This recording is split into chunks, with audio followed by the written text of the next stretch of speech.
For us, there's no happy ending. They're not going to wake up one morning and say, okay, we're going to give you back the land. We got our suitcases. We're going to go back to England or Spain or whatever. And then somehow we're going to bring back all the people we murdered. It's not going to happen.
My name is Frank Garcia Berumen. My mother belongs to the Huichol people from northern Mexico, and I still have my mom. My dad passed away, but he was a mestizo from the center of Mexico as well. You know, I taught history, I taught English, and what was missing was Native history. Yeah, basically, here in this country, it's black and white perspective, politics, you name it, and so forth.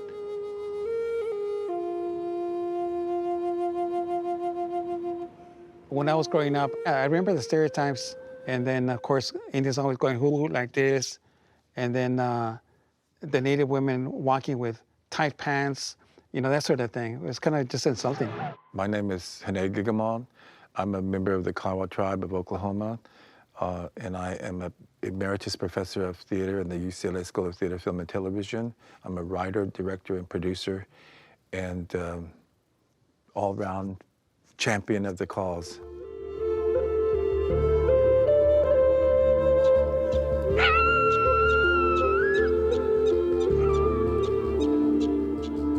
I grew up in Oklahoma, in southwestern Oklahoma, and there were a number of tribes in that area where the different tribes. We were like there, we were like here, and then all around here was white people.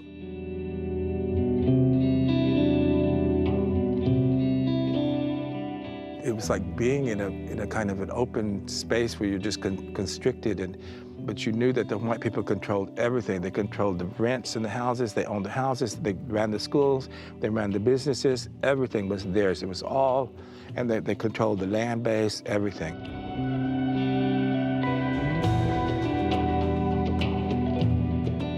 And we were there as the Indians. We were the Indians. We weren't part of them. We were there among them, but we were not them. And the only thing that they've been good for so far for us is to be characters in the cowboy and Indian movies. And the cowboy and Indian movies was woo, woo, woo, all of that. And that's how we were seen. We were seen as those kinds of Indians when we were growing up.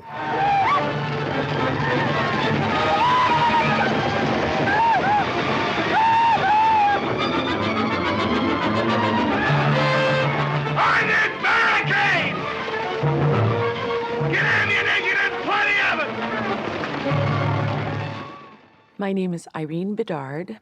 Irene is the goddess of peace, the Greek goddess of peace. And then I am also, on my father's side, French-Canadian, Bedard, and Cree. His mother was Cree, so my Cree name means Iron Woman, to the core of the earth.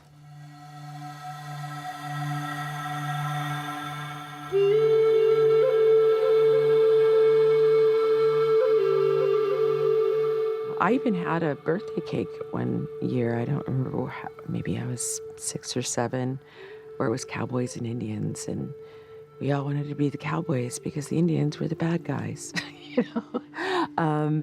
I remember being chased down the street by kids with baseball bats, and I'd have to, run home with my little brothers and sisters and the other kids on the block. And it was part of being a part of a culture that was so marginalized.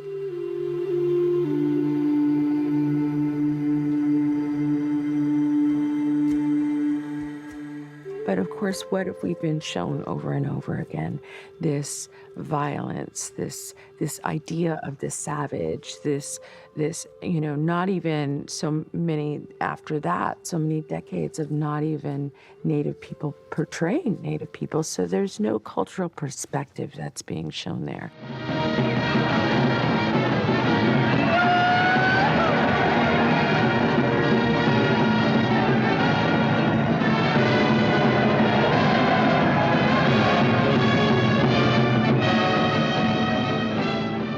My name is Daryl Redley Fielder. I am Hidatsa and Lakota. I was born on the Fort Berthold Indian Reservation in North Dakota, on my mother's reservation. I have to say, I am the first Native American hairstylist and makeup artist in the entertainment business that has kind of risen to the heights that I have risen to. I think when I look back, when I was a kid and watching movies and Westerns and stuff, and I would see Native American people, they were always portrayed as the what's the word? The bad guy. They were always portrayed as the bad guy. I mean, that was always disconcerting to me, even as a child. Tie her up. Savages! Animals! Apaches! I'm Tantu Cardinal, and I was born in Fort McMurray, Alberta, Canada. Well, at the time that I was born, my mother was called a half-breed.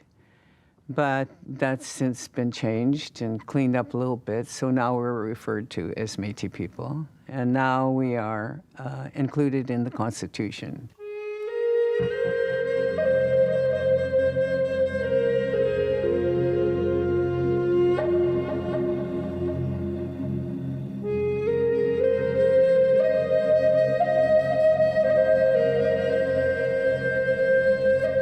I was born in 1950, and at that time we were still illegal.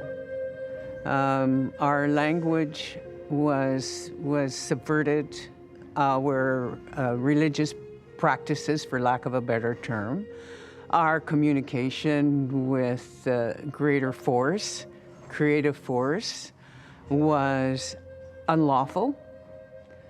I grew up in a time when languages were disappearing. People were ashamed to speak the language. They were, my grandmother spoke to me in Cree, and she spoke to relatives in Dene, but I was not allowed to respond in the language. And that was her way of protecting me from what would happen to you if you were a language speaker.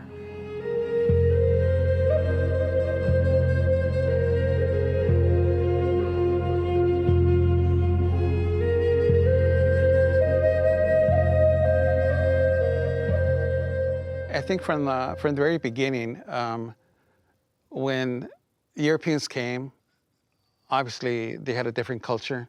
We had a different culture, different language, different religion. And so the fact that for them we wouldn't be subdued by them and we resisted, then they immediately said, well, these people are uncivilized, they're primitive and so forth compared to them. Especially the church. They wanted to, like I said, kill the savage and save the man. And so the image has always been that we're savages, that we're primitive, we're violent. We cannot control our violence, we cannot control our sexuality. And of course, throughout the 1800s, the press, the media here, focused on the violent character of it. There was never any discussion about what we're doing is wrong, These people are human beings. We need to respect them.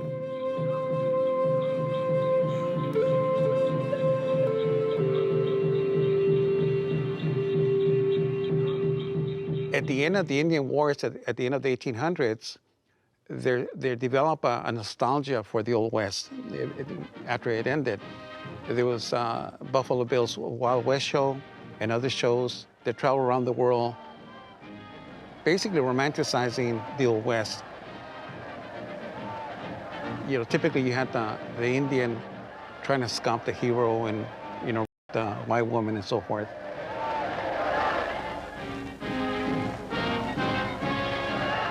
Near the end of the 1800s, you had the motion picture evolution, and one of the first images was Native people. There was a short called Ghost Dance.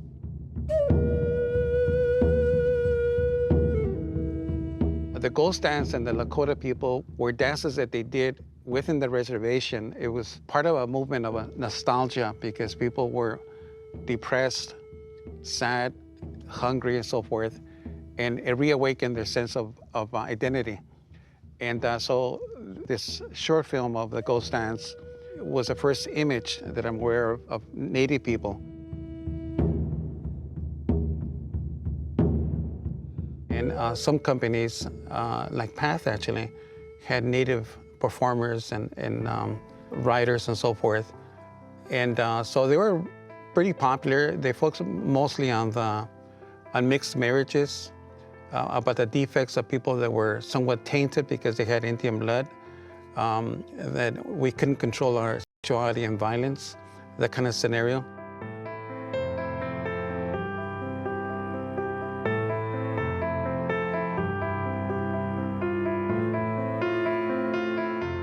Even popular stars like Douglas Fairbanks Sr. Made some of these films to tell the stories. And, you know, so he was like a mixed blood.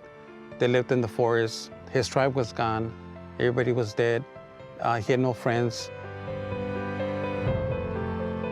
But it was interesting because Fairbanks had a lot of Native American performers. People like Charles Stevens, who for a long time people thought he was the grandson of Geronimo, was one of them. And he went on, Charles Stevens went on to a long, long career. So yeah, I mean, even big stars were fascinated by that genre for a while.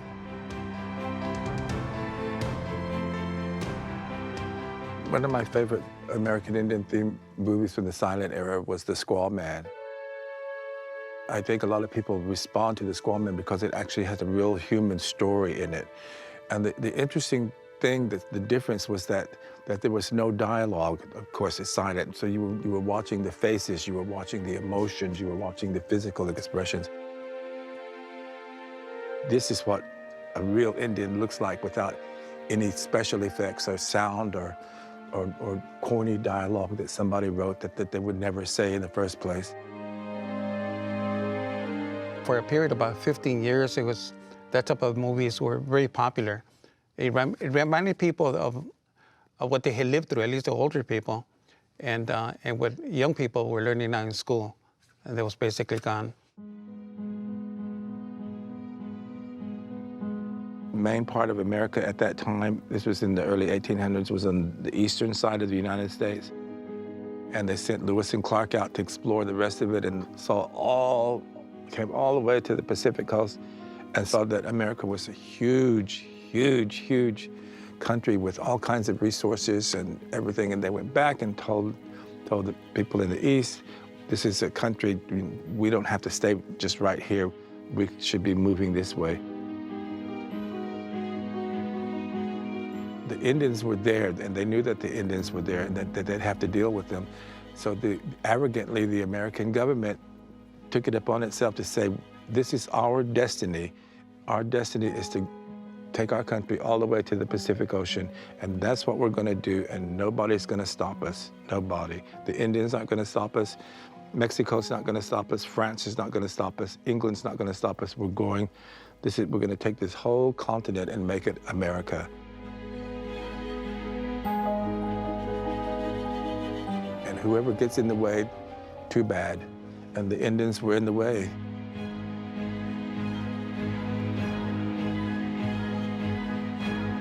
Well, Manifest Destiny was a belief. It was like, I call it the tumor of the doctrine of discovery. The doctrine of discovery, believe it or not, even today, is a legal term. It's a legal doctrine. There's been many tribes that try to get back their land, but because they were discovered by Europeans, and when they discovered us, then the land belonged to them.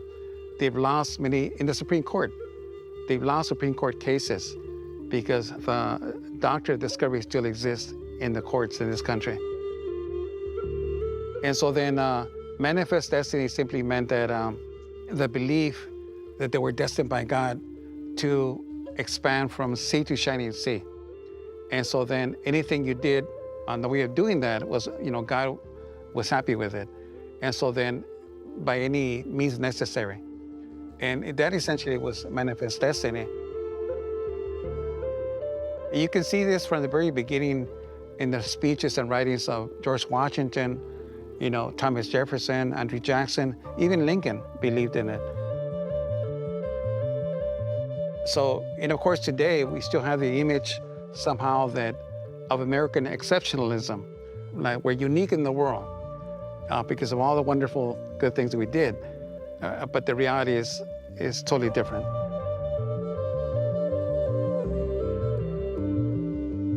In the United States, the first Indian War was in 1789. Every single tribe in the United States was attacked by this country in the so-called Indian Wars. And so the policy of the United States was essentially extinction or reservation. Several thousand people, and they were forced to go on wagons and walk this whole distance through the wilderness and across rivers and everything. And many people died, illnesses, just accidents. It was a very, very terrible experience for the tribe. They called it the Trail of Tears. It's still very graphically present in the memories of the Cherokee people. Also the Creeks and some other tribes as well, but primarily for the Cherokees, the Trail of Tears. Most people think we're in the past, that we don't exist, because most reservations were initially established in faraway places so that settlers could not bump into them and something bad could happen. They stopped recognizing more than 100 tribes as federal reservations. So it meant that the land then they could take it, which they did.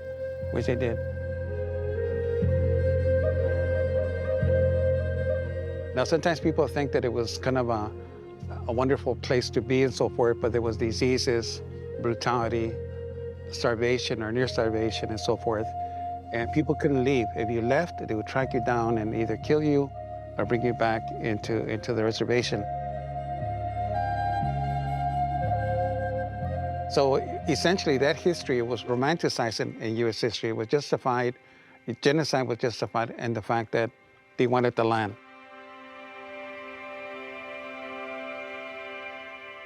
And more than 600 treaties were signed with the United States government, but all were violated.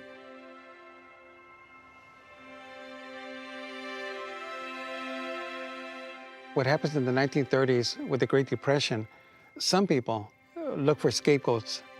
They want a catharsis of some sort, their anger, to release their anger. Some people, I think, resented Native people becoming citizens, making them equal to white people.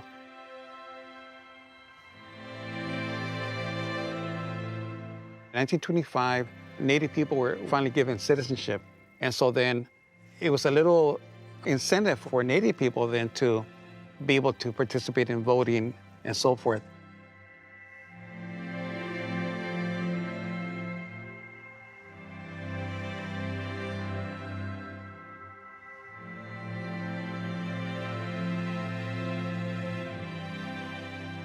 And so then in the 1920s, you have a series of some films, The Vanishing Americans, among others, that were positive in nature, but all these films were box office failures. So it wasn't wise to invest in stories about us. We became minor characters, incidental characters.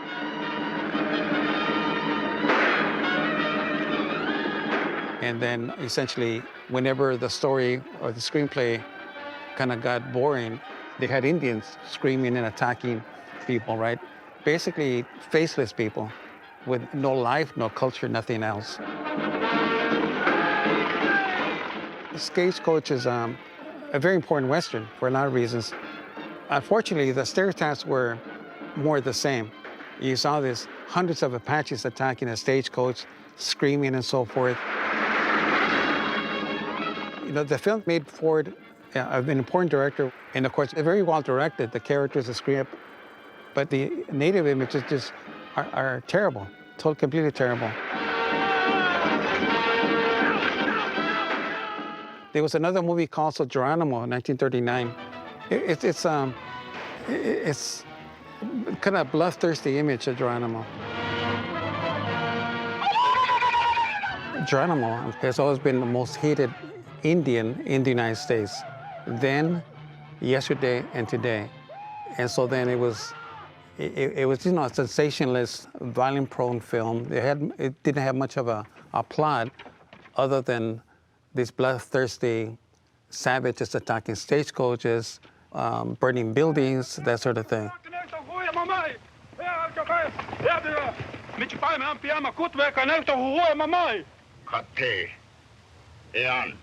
Geronimo is the most hated Indian ever because he was the leader of the last tribe that resisted manifest destiny. And not only that, there's a period also where the last 6 months of the war against the United States, where the United States had 5,000 troops on the border, and they didn't catch a single Apache, didn't kill a single Apache. So it was the fact that this Indian, this savage, could outwit West Point graduates, Civil War generals, which is incredible. So it humiliated them in front of their own people.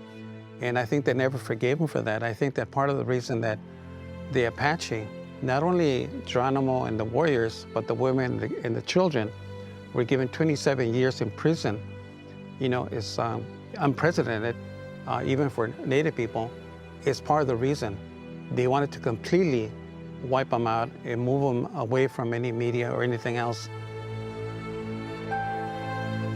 And so I think essentially that's the reason. And that's never going to change, I think.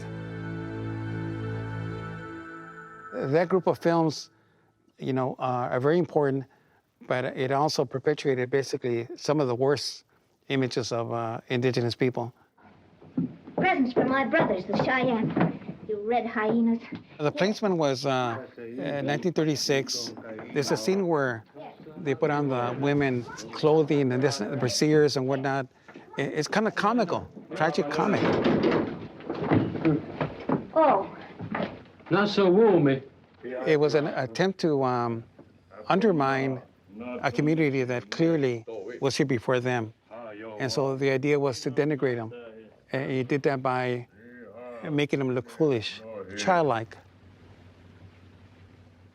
and stupid as well, and bumbling, unable to understand what the world was like at that time.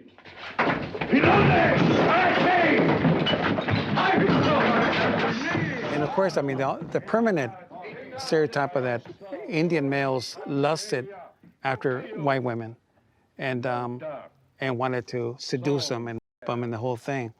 And so then that scene is troubling and shocking, and it's what makes it even worse is that you start by ridiculing them, and then they commit this horrible, crime. Vino do ita.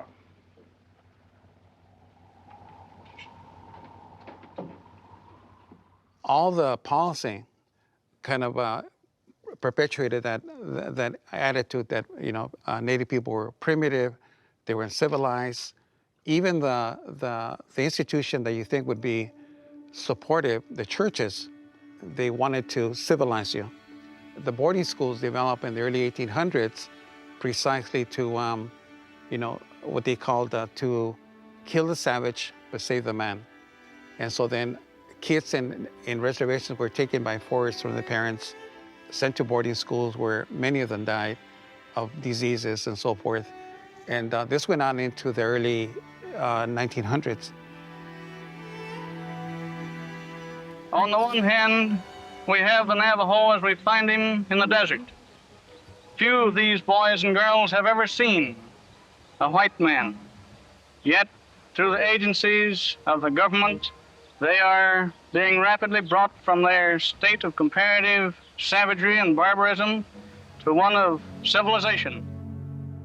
My mom went to the boarding school, and it really harmed her in so many ways, and also, you know, in that way, harmed all of us.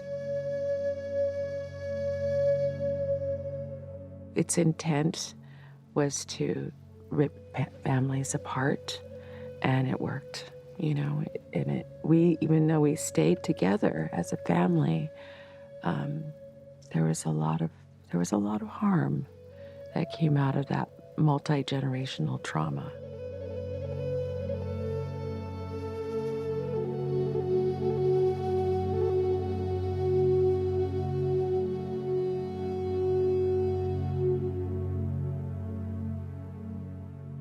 I have a picture of her and her twin sister, Ruth, my Auntie Ruth, you know, and they're in their parkers, and they look like how they looked, you know, how we all probably looked for tens of thousands of years. And they're so cute, you know, they're never little. And they were plucked and taken away, far away to a village, and separately, because they didn't want them to be together. That was part of it, is separating families. And abuse, physical, mental, emotional, spiritual, sexual abuse.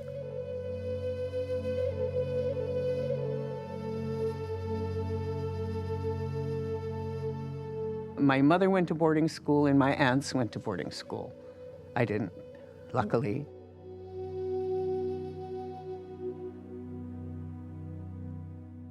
You were humiliated, and in the boarding schools, severely punished.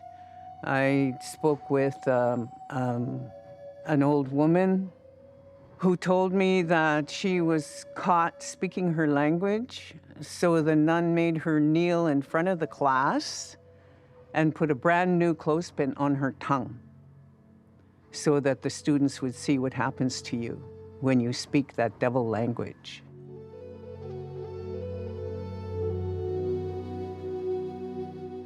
My father went to boarding schools when he grew up in the 20s and 30s.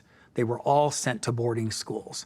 So he was traumatized in his life by that, where he had to cut his hair, he couldn't speak his language, and the nuns would beat them if they spoke their language.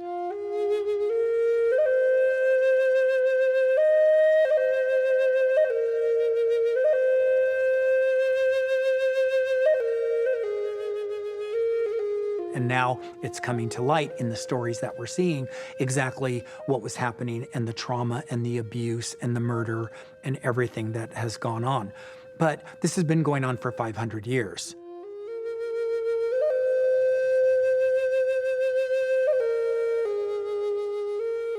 It's kind of ironic that people came here for religious freedom, being one of them, and the first thing they do is get rid of our systems and outlaw our relationship with Creator. We had to be Christians. And that was the intent of the residential schools. Get rid of the red and leave the man. Didn't even mention women, you know.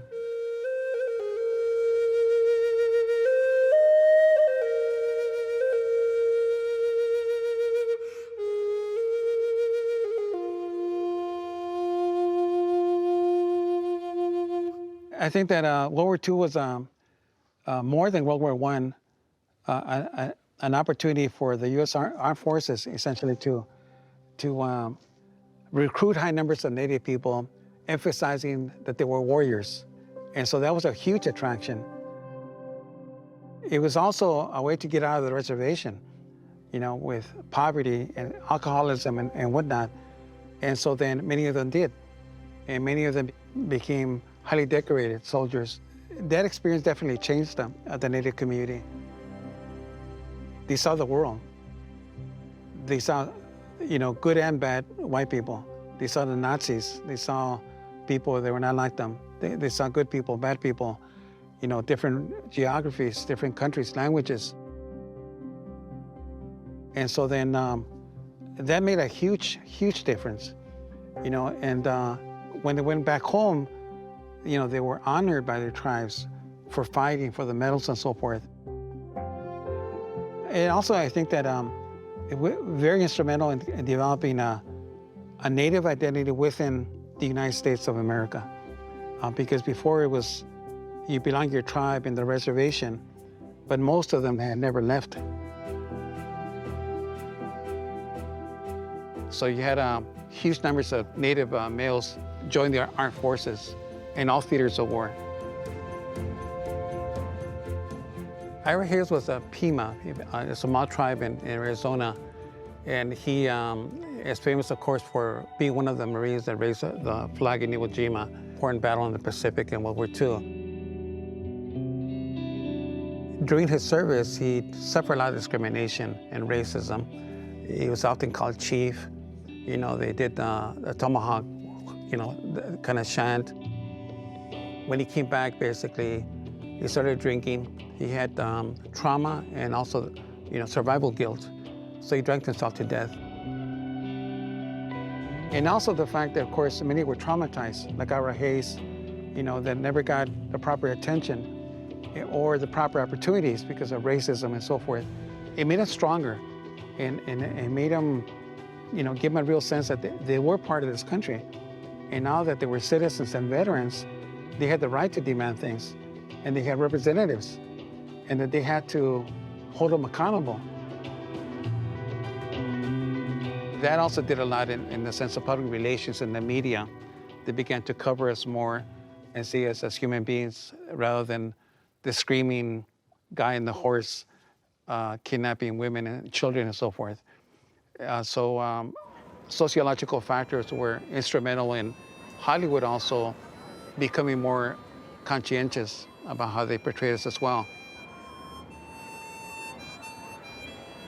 And so then what happened would, I think, help Ford change his attitude about Native people was the fact he served in the Pacific with a camera unit, and he saw himself the heroism and contributions of Native soldiers, especially the Navajo.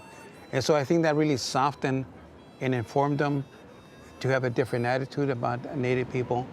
And there's numerous stories about when he went to Monument Valley to film, he would use as many Navajo for the film. And oftentimes he would also, was very generous, you know, would contribute to charitable organizations, to housing, to clothing, and so forth.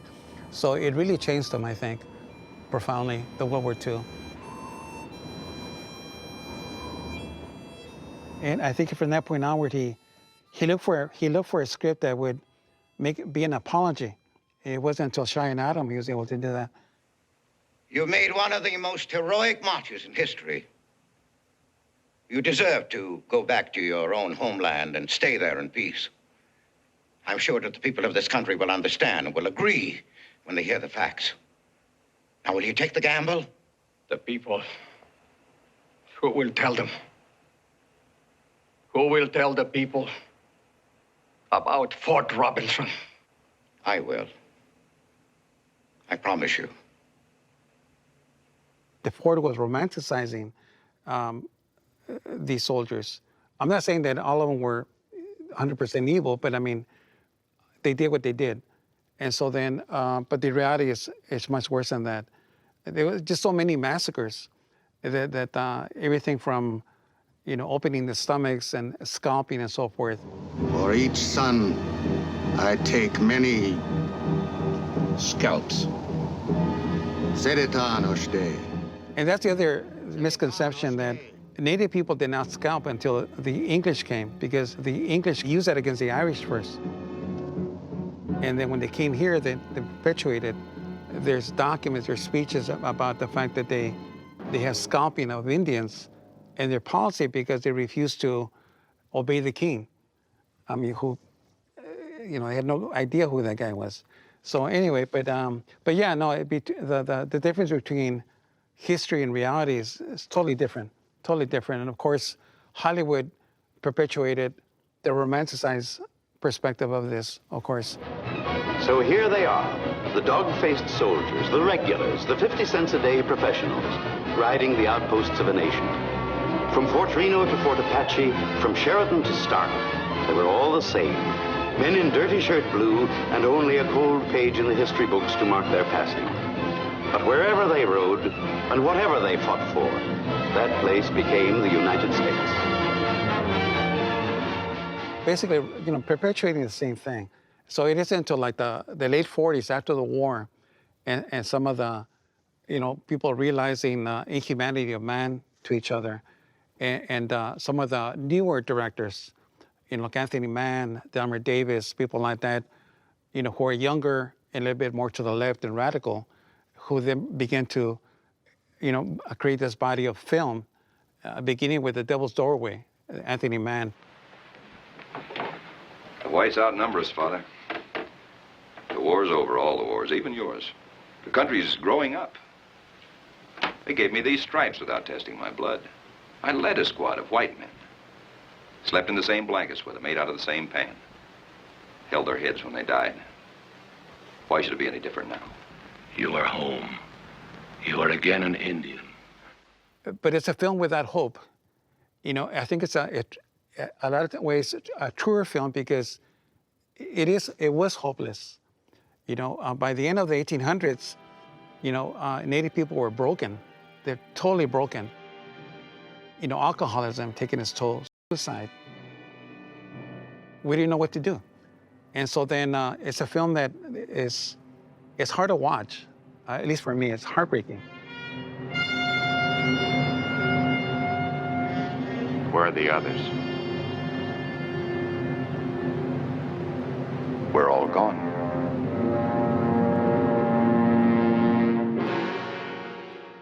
The major challenge in Native American made films are several. One of them is the money. Where's the money coming from? If you're making a film that's going to be critiquing, the U.S. government or the armed forces, some studios will not fund that at all. Another thing is that if you don't have a big star, you can't greenlight it. And so at that point, as white actors took over. And so then they had to have the red face to make them somewhat believable.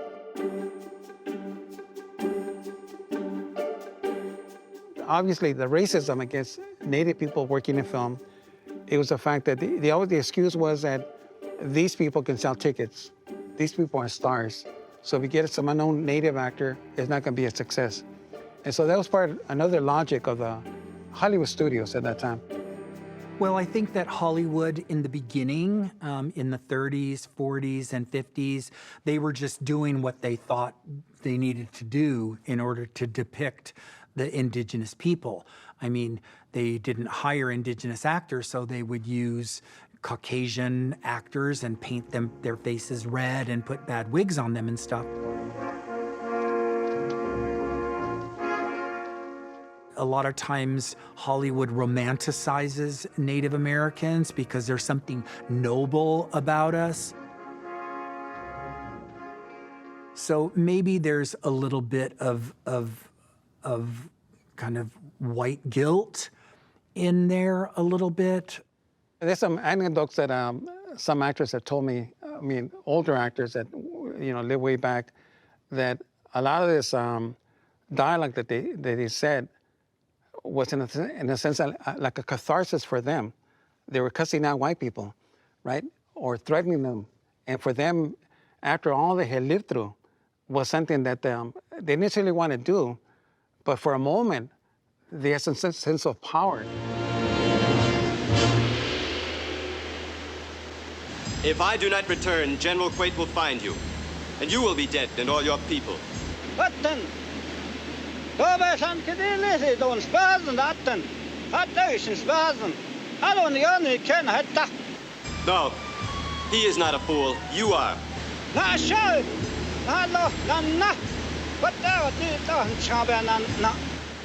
And I think that what also is important along the way when it comes to looking at Hollywood and Indigenous people in Hollywood, there was an actor in the 60s, his name was Eddie Littlesky.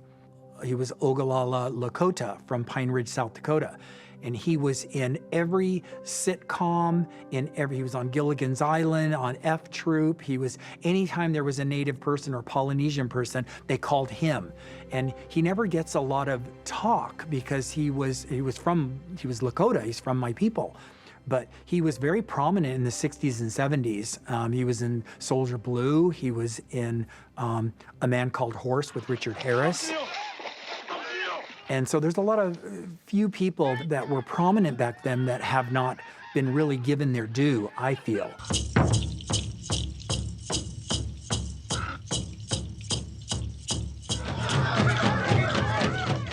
Also, one movie that really impacted me as a child was Billy Jack. That movie showed the protagonist, which was Billy Jack, as this ass-kicking, like, martial artist that was gonna kick your ass if you messed with him. Morning, Billy.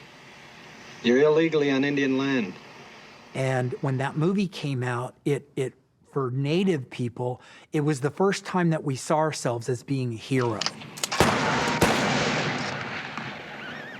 Drop it and die.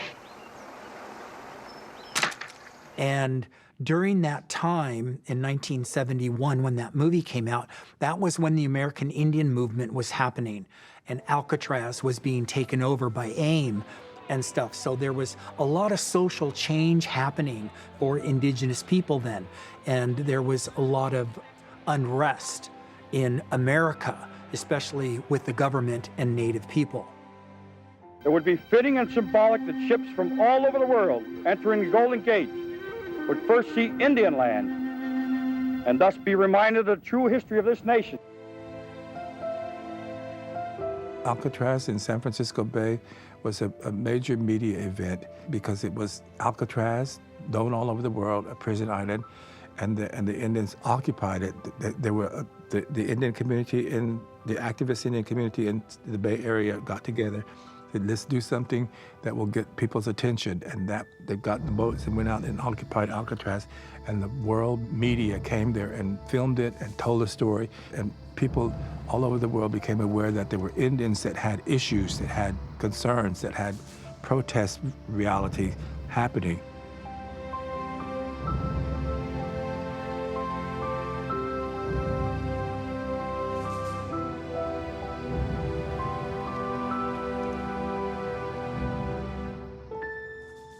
Hollywood's impervious to whatever it doesn't want to get in its way, and it can just ignore something. And something as enormous as the Black Civil Rights Movement, Hollywood can just keep going forward and not let it affect them. But what it did for the American Indians is it galvanized the attitudes of like my generation, saying, no, I am not as dumb as you think I am. No, I've become educated, and I know how to write, and I know how to think, and I know what's right, and I know what I see, and I know what's wrong, and I'm starting to understand how y'all are doing this and the way you're doing it. My first place that I lived in the States was Atlanta, Georgia.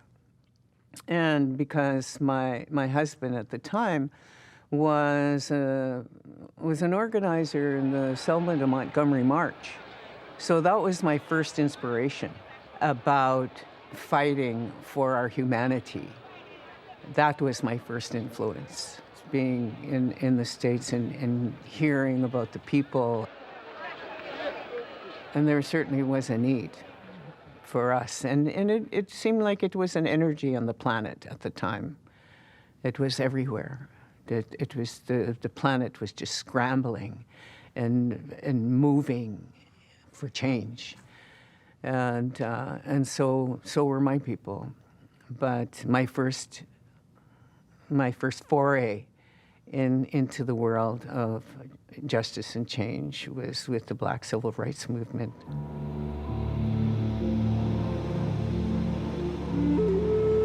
A lot had been done to American Indian people in this country, and also to African Americans as well.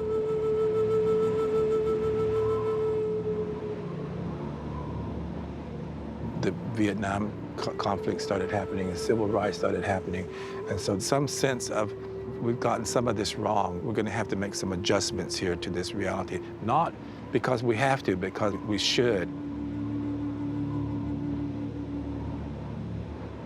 There was a sense that came into some of the storytellers' awarenesses that the Indians had had a very bad deal, that they had been wrongly portrayed.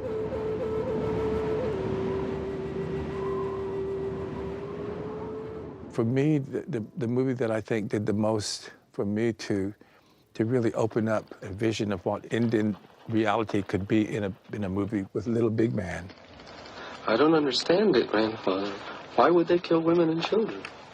Because they are strange.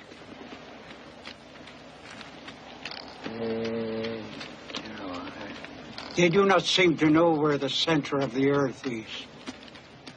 In Little Big Man, there was a character named Little Horse, and Little Horse wore woman's dress and did woman's things, and that is considered two-spirit.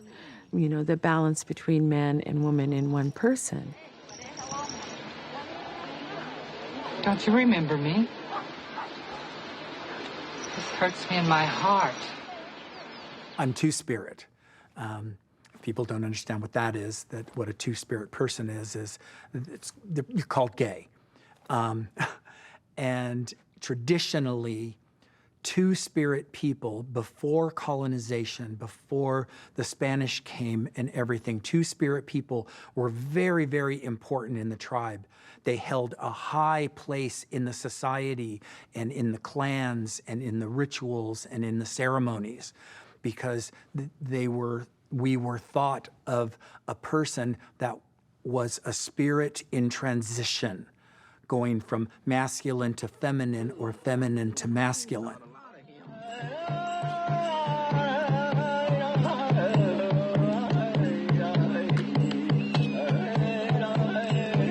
And the idea at that time, you know, and when Little Big Man came out, that was a really big deal. I think that Little Big Man was a good reflection at that time, 1971, of that, because Vietnam had happened and all of this, and it was starting to see. It wasn't because there was a sudden awareness in Hollywood that, oh, we've really done a bad job to the Indians. We must do whatever we can to correct that and make it better. The interesting thing about the movie, it was a Wounded Knee Massacre, essentially. Wounded Knee Massacre took place in 1890 in South Dakota, in a place called Pine Ridge, which now is part of the Pine Ridge Oglala Reservation.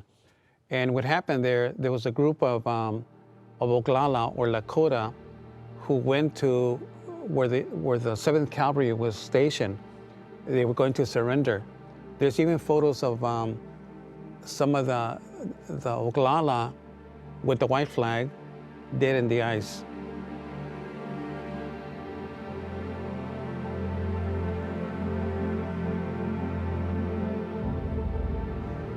And so what happened, the 7th Cavalry, that's Custer's old outfit, massacred them, more than 250 men, women, and children. And 19 soldiers were given the Congressional Medal of Honor, which is the highest medal of valor you can get in the United States.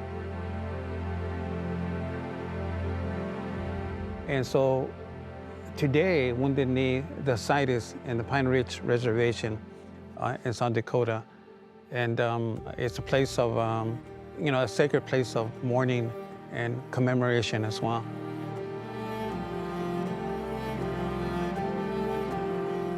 I think most people didn't quite remember that because it's not taught in school. I taught for many years in high school before I taught in college. And in the history books, at least in California, they call it a battle.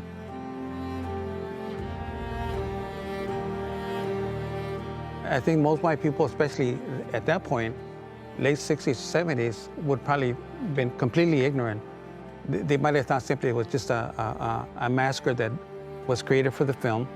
So I think that if people had known better or more about Native history, they would have been able to connect both events. The Indian as a subject matter, the Indian as a human being, was considered to be like just available. We can do what we want to with this storyline, this image.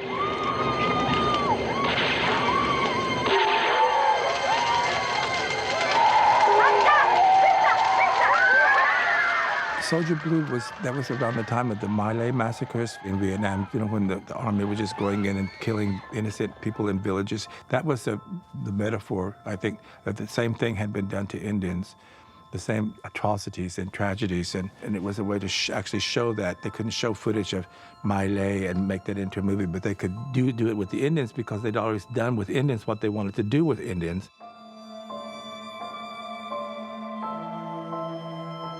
That was a battle, and people became aware of it, you know, and there was a court-martial, and, you know, in the media, you know, all over the place, big scandal. And of course, you know, raping, killing, desecration of bodies, all that stuff. Of course, the top brass was never touched. The real blame was the people on the top. They had done this for many years in Vietnam and elsewhere. And this country had done that for the last century and a half.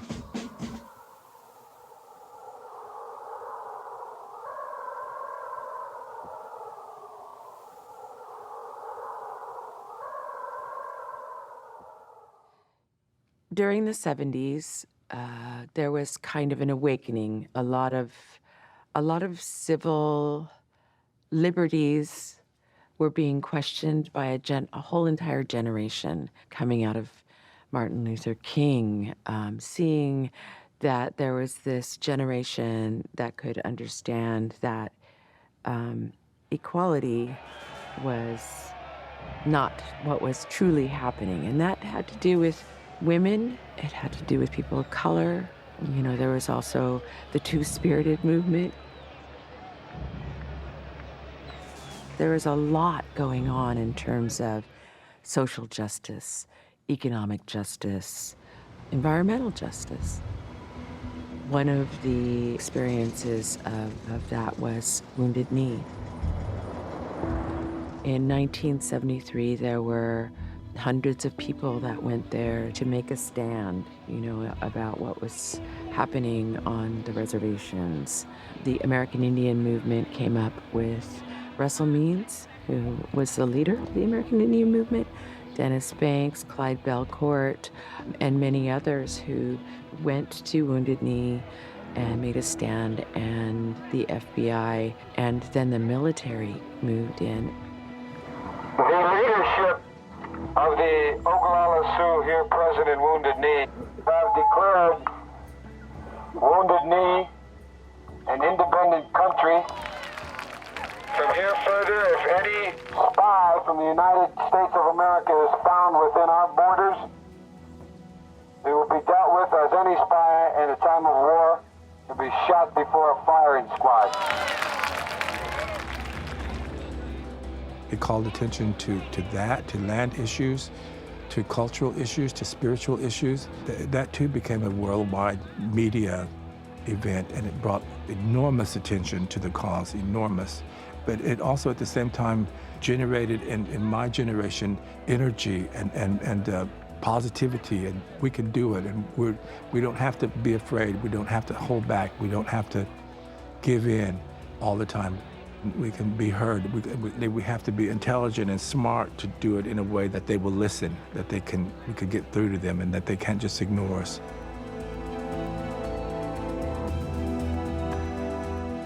The Wounded Knee incident, which was a shootout, and then subsequently there was, of course, the trials of all these activists, and then Marlon Brando had been nominated for an Oscar. So he asked a friend of his, Sacheen Littlefeather, to come up and refuse the Oscar and make a speech about the racist treatment of Hollywood towards Native people. And of course, she was booed.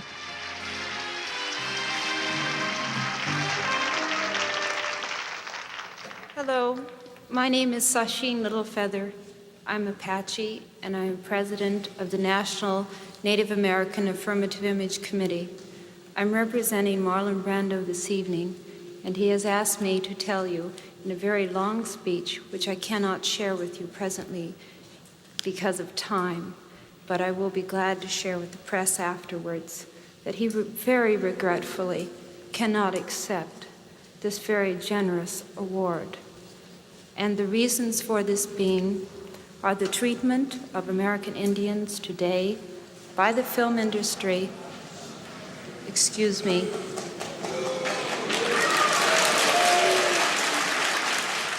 She shined a light, an international light, on what was happening out there. And I think she saved people's lives. I really do. She was also blackballed from Hollywood for the rest of her life. She had a very difficult time after that. No one wanted to work with her. And then basically the media kind of lost interest, and it kind of went on. And so I think part of the problem is that our story doesn't have a happy ending.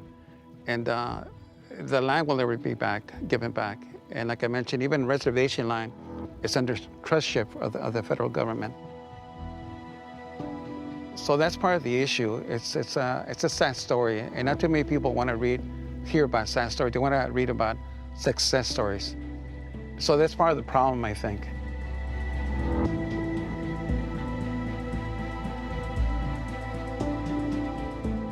I think it scared the heck out of Hollywood for a while at least, and I think that they felt compelled somehow to do something. Otherwise, they're going to be, besieged by protesters or whatever it may be. And so I think that some doors began to open. The 1970s, when things like Cuckoo's Nest came along, 75, I think it was, Will Sampson was out here already, and he had done some small parts. Get this side, Chief! Get around, Chief! The Hollywood community, they said, oh, that big Indian, we need a big, strong Indian, get Will. It was Will Sampson himself that made that moment important, because he was who he said he was. And he was from the people. The language was all through his body and culture. That's who he was, that's who he came from. Somebody else stepping into that role, same script, everything, it wouldn't have had the impact. It was his integrity that made the impact. Chief. You hear me too? Yeah, you did. Oh, goddamn, Chief. And they all think you're deaf and dumb. So right there, we had a role model, right there, somebody to look up to. And the other guys that wanted to be actors had Will Sampson as the role model. There he was. Will can do it, I can do it. And so slowly, the process of Indians themselves learning how to better do it, to get cast, besides just being cast because you could ride a horse nicely and you got long hair, but to act, to actually have a role, to play a part. It all begins with the stories, right? And who writes the stories? Who's going to direct the movie? Are they going to finance a film about us when there's no big star? And So those are kind of some of the challenges that we face. Dances with Wolves, people liked that movie because it had a real Indian cast. Those were real Indians.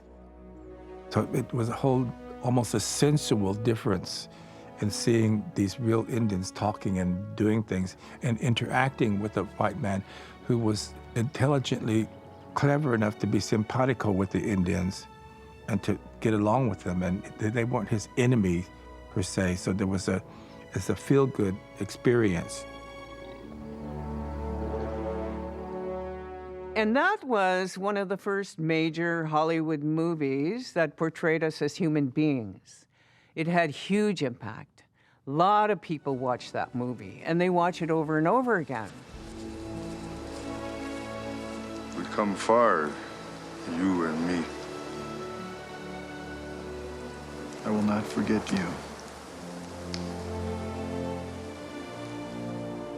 Native people are storytellers. That's how we pass down all of our history and all of our knowledge is through storytelling. It's only natural that Native people tell our own stories. It's time for us to tell our own stories. And I'm happy to see it happening in Hollywood and to be a part of it. When I think about a Native film, I think the first Native film that came out that was really seminal piece was Smoke Signals. It was from our perspective, and it was a really touching, beautiful story. Hello? Hello, my name is Susie Song. I've got bad news. Arnold Joseph passed away. Oh. I'm his neighbor here in Phoenix. His stuff is still in his trailer and his pickup's here. I think somebody should come get it. I'm making arrangements for him. I'll call again. Thank you for phoning. In Smoke Signals, it was so beautiful to be able to go and do this with a Native American director and you know, produced and directed and written, and a full Native cast who were the protagonists. And this was a first, and it was wonderful to be a part of it. And it was wonderful to portray this different kind of woman. You know, she was strong and powerful. Hey, Victor. You ever hear the Gathering of Nations powwow in New Mexico? No? Well, your dad and we went to check it out last year. All sorts of Indians there. Thousands of them. More Indians than I've ever seen in one place. I kept thinking, I wish we'd been this organized when Columbus landed. Smoke Signals is kind of a cult movie. People have their own copies, and, you know, people are stealing their copies. And it's a very much loved movie, and it was kind of essential to come along at the time that it did. You gotta look mean or people won't respect you. White people will run all over you if you don't look mean. You gotta look like a warrior. You gotta look like you just came back from killing a buffalo. But our tribe never hunted buffalo. We were fishermen. What? You wanna look like you just came back from catching a fish? This ain't dances with salmon, you know. Thomas, you gotta look like a warrior. There, that's better. And so during that time, there was, again, another rising expectation that, you know, wonderful things were down the road for us. And they had some talent. We had talented actors, actresses, you know, directors, Chris Iyer and so forth. I just believe that America is big enough. It's powerful enough, it's rich enough, you know, to really deal with the American Indian in the way it should be done. A movie like Skins was initiated by Chris Iyer, a director-producer. So he had the funding, personal and otherwise, to make the movie. And I think it had been a movie that had been long in the waiting to be made. I think that there's a general consensus among Native actors all over of what needs to take place, for a real film about us, by us, and so forth. And that was the one. At that time, all Indian religious ceremonies were banned by white men because they were afraid of them. Now, up on the western end of the Cheyenne River, Sitting Bull resisted, so they shot him. And Bigfoot knew that he and his people had to flee the area immediately. So they came to Pine Ridge, and when they camped out,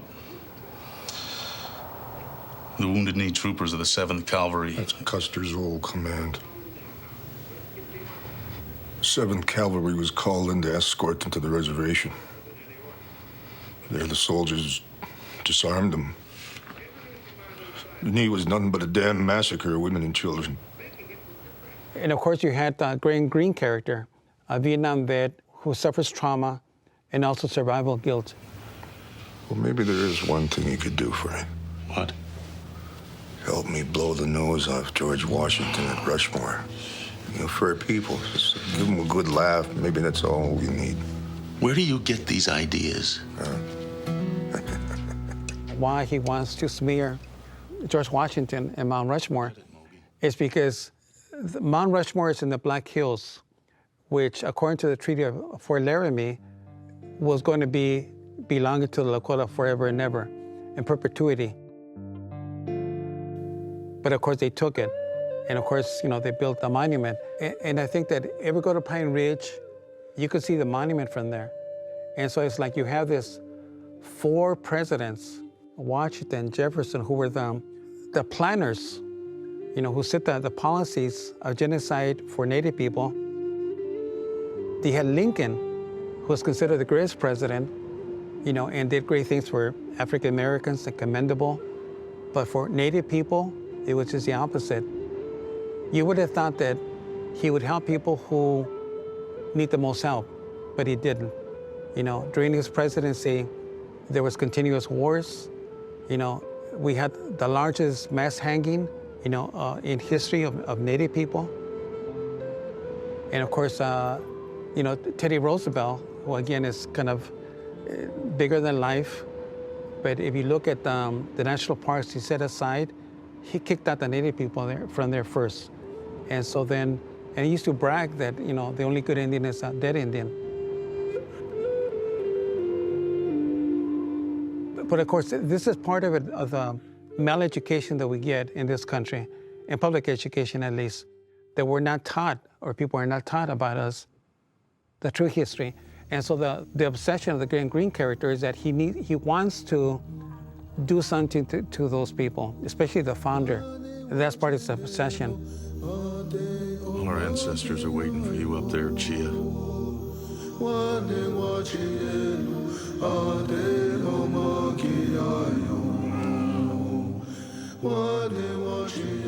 It's a heartbreaking film. When I went to see it, I went to see it with mostly Native people, and most of us were crying because it was just so vivid, so real.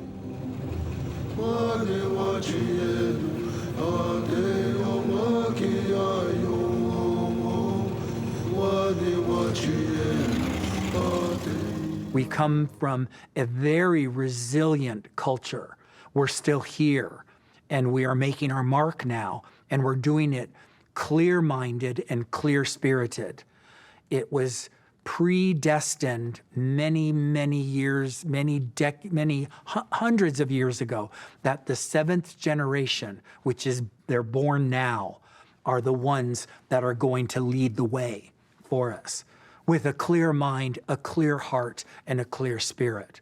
So it's important for us, and I'm an elder now, to help them and uplift them in order for them to lead the way. We all came from drums and songs and stories and relationships to the earth. And we used to all sit around fires and tell stories to our children. It's just now that I do it on film and television.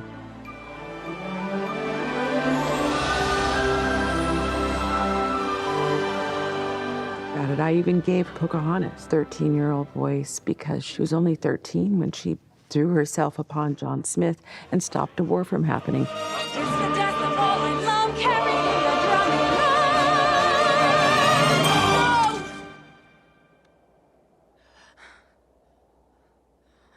If you kill him, you'll have to kill me too.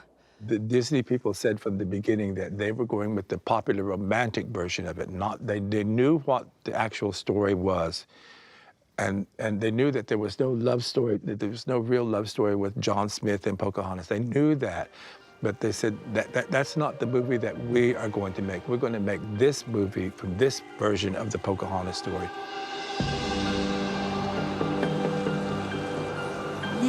Listen with your heart, you will understand.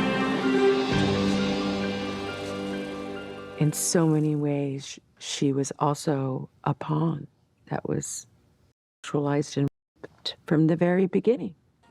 But what was important about this project for me was it was a moment in time when kids around the world could see a positive, strong, young woman who stopped a war from happening.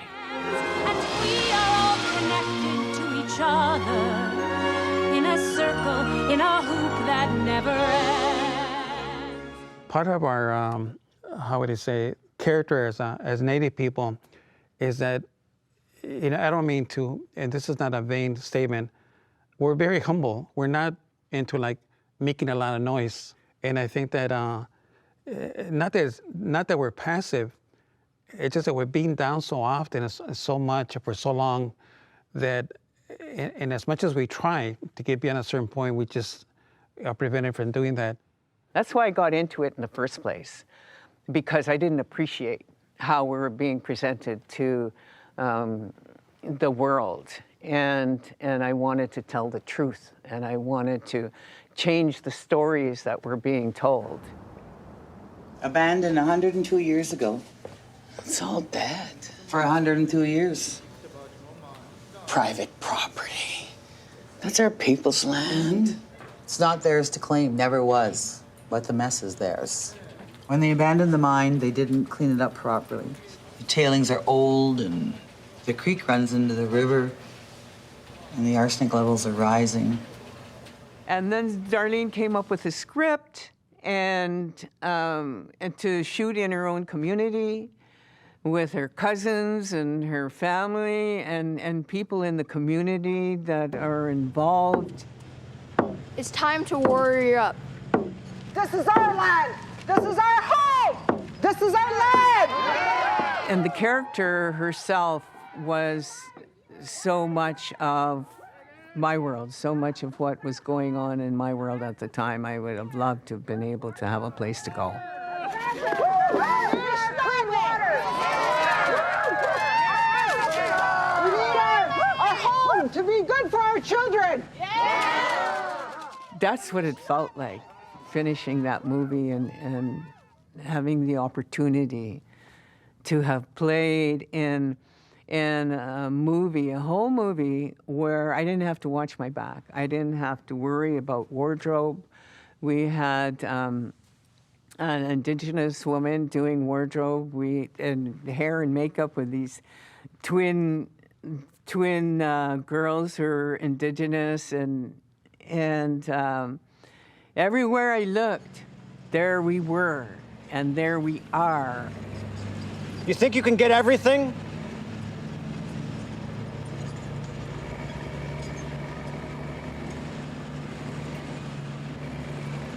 This is our property. And I liked the direction that she was going, and she caught me right at a time when I was so tired of everything. I was tired of the roles that were coming my way. I was tired of people, the way that they were behaving. I was tired of my life in so many different ways. And so I appreciated what Darlene was talking about and wanting to do, and we shared ideas. And then it took so long to get the movie going because money doesn't fall towards us.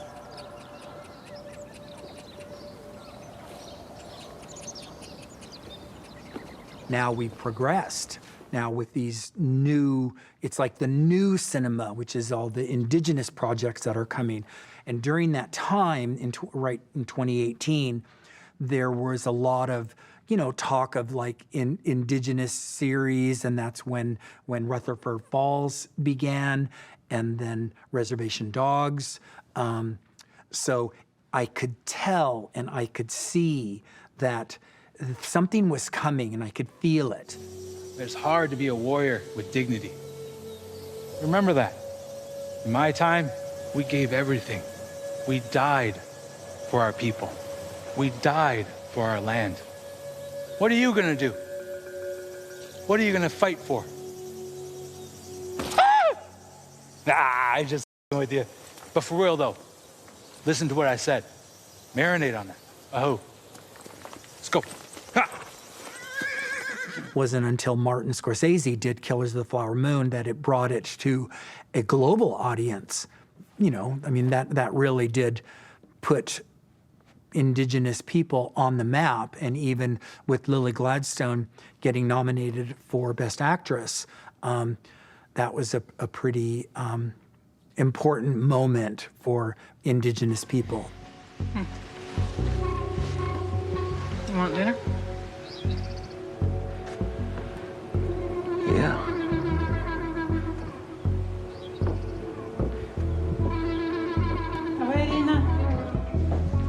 ¿Tu nombre consta?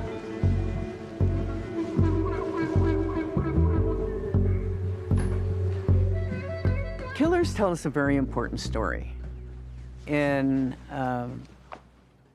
what was done to them once it was realized that they were the richest people in the world. White people couldn't stand it. My mother, Lizzie,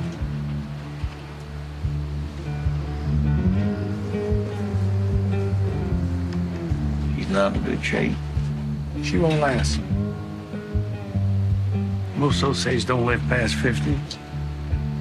With these women dying, with how Osage suffer from illness, you have to make it the head rights come to you.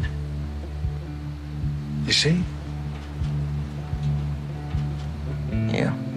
Minnie's gone now, and after her, that leaves Rita, Hannah, and then, of course, there's Molly. But it has a weakness in that the importance of those pipes being buried is that the church rises. And how this, I don't even know what to call it, this world, this society, this government, were effective with genocide and their colonialism is that it was business and politics and church that all ganged up together and worked together to suppress the people and do the killer buzz on everyone. And so that's what I felt was a weakness in this movie, in that it didn't tell the truth about who those men were. They were like Ernest's character. He was a philanderer. He was a woman beater. He was a carouser. He was a murderer. He did 2 times in jail over his behaviors. And where was that? It was wasted. It was wasted space in that movie.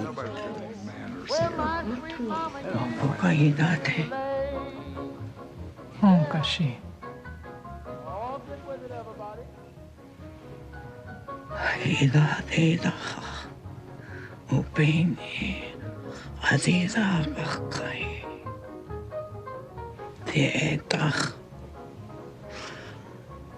Ishtaki was chokabe. Wapian could have been exahibe. Hawaiian Kiana. Anna Cobra Mikshi. Shea Minkshi. Te Cobra Mazimi Kishi. Anna Cobra Mikshi. I'm glad that at the same time, all over the world, people were impacted, like, oh my God, all those people were being killed. But there's so much more to the story. And I also want us to move on from our trauma. I think it's important to get the healing. I'm tired of holding this baggage of anger over my shoulder because of what happened. I'm not trying to discount what happened, but I think it's really time for all of us to be responsible and the government to be responsible and at least acknowledge what happened.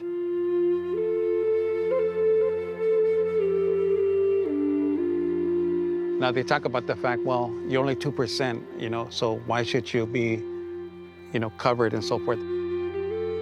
Native people have been reduced to anonymity.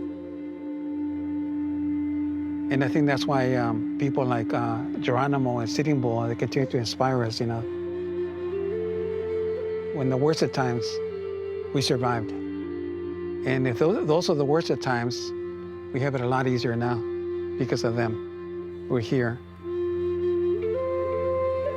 And that's crucial. That's crucial. So we'll be here, we'll be here. We're not going to disappear. We're not the vanishing American.